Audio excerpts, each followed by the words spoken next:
Poilievre has named Alberta Conservative MP Dane Lloyd to be the party's point person on the province's upcoming separation referendum.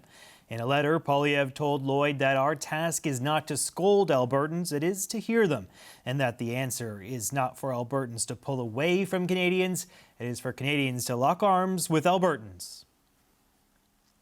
Dane Lloyd is a Conservative MP and the party's new referendum lead for Alberta. Nice to see you, sir. Thanks for coming on. Thanks for having me. So, Dane, you were born and raised in St. Albert, Alberta. You're well placed to speak to some of these issues that have bubbled up in the province as of late. What's your message to the separatists? How will you help keep this country together? Well, my message is to all Albertans, particularly those Albertans who are sympathetic to some of the arguments that separatists are making, but who fundamentally believe in our country. And my message is to them is don't let our country down. Get out there and vote in the referendum this fall. And we're going to keep fighting to solve those very real issues that we know this country and Alberta has been facing for these past 10 years. The Prime Minister has warned Albertans that a vote on this referendum, even though it's just a referendum on whether to have another referendum, he says it could prompt kind of a Brexit-style development here in this country, saying that, you know, Britain's decision to crash out of the European Union has prompted a lot of economic hardship in the UK. Something like that could happen here in this country. What do you make of Mark Carney's messaging on this and his comparison to that past referendum in the UK?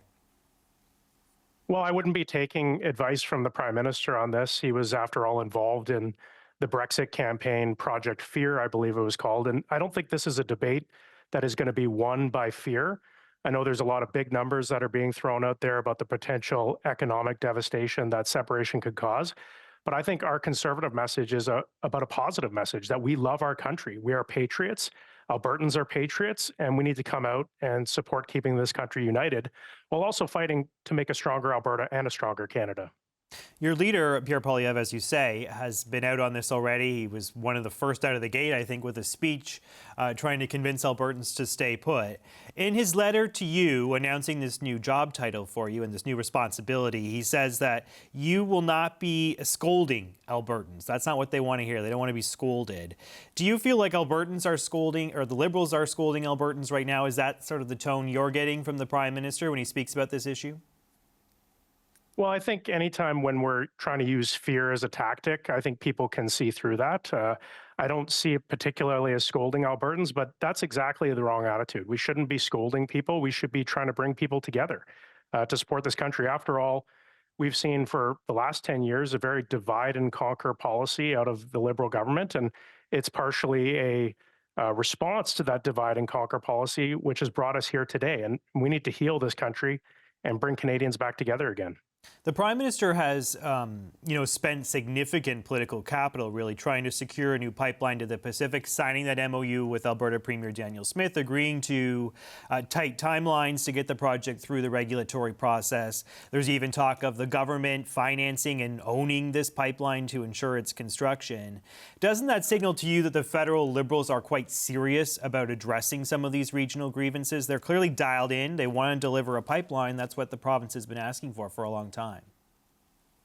Well, I take issue with the term that the Prime Minister is spending political capital. Supporting our energy sector and getting pipelines built isn't just to benefit the people of Alberta, it's a benefit to all Canadians. And frankly, we've had a government that has made the Alberta government jump through hoops that other provinces are not required to jump through.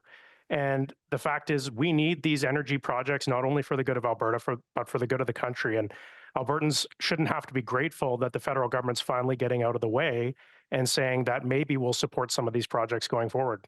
Yeah.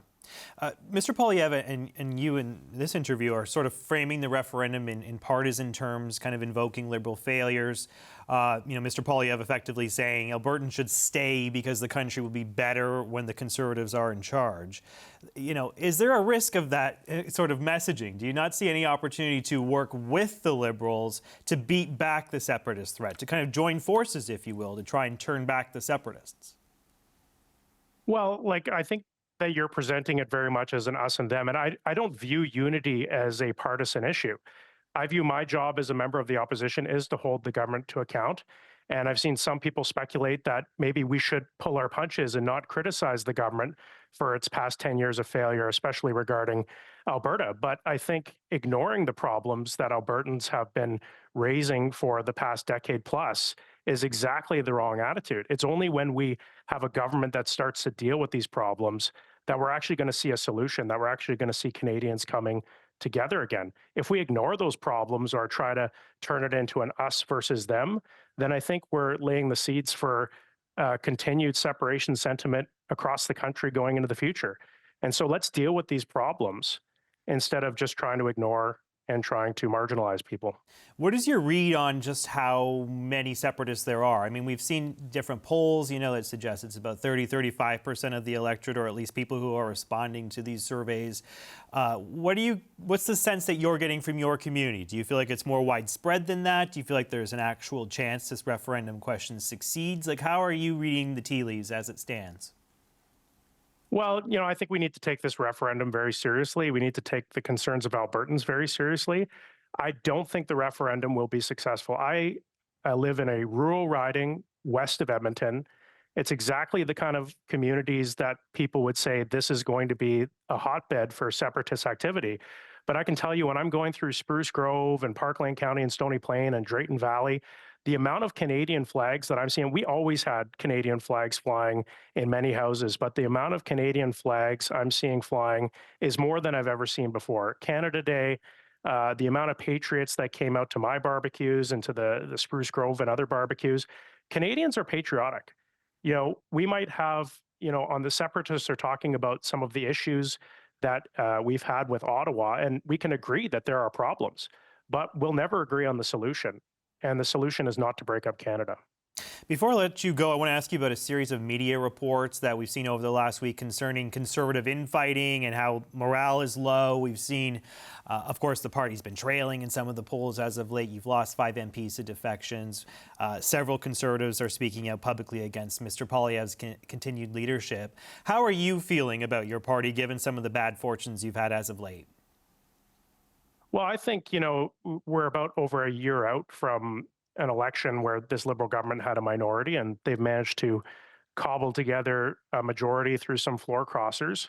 But I think the polling has held up. I mean, the Liberals appear to be in a lead. It's during a summer period where there's not a lot of news going on, and so I think it's a favorite thing for media to kind of talk about Conservative infighting. But our caucus is united, and when I talk to my constituents, there is a tremendous amount of support for our leader Pierre Poilievre, and I expect that to continue going on in the future. Why do you feel like he's still the best person to lead the party, given some of the things we just talked about, given it's been a bumpy road so far since that last federal election? Well, I think he's somebody that has tremendous credibility across Canada, but also in Alberta. I mean, we got more votes in the last election than a Conservative party has ever gotten in modern history. So we have a battle-tested leader with Pierre Poilievre, and I think his instincts are right. I mean, he recognized that Conservatives need to take a very strong stand for a united Canada, and I'm incredibly proud to have been chosen by him to serve in this capacity. And our whole team, in fact, is fighting for a united Canada, and I'm behind him 100%. Let's leave it there. Thank you so much, Dane Lloyd, Conservative MP and the party's new referendum lead for Alberta. Nice to see you. Thanks for coming on. Thank you, JP.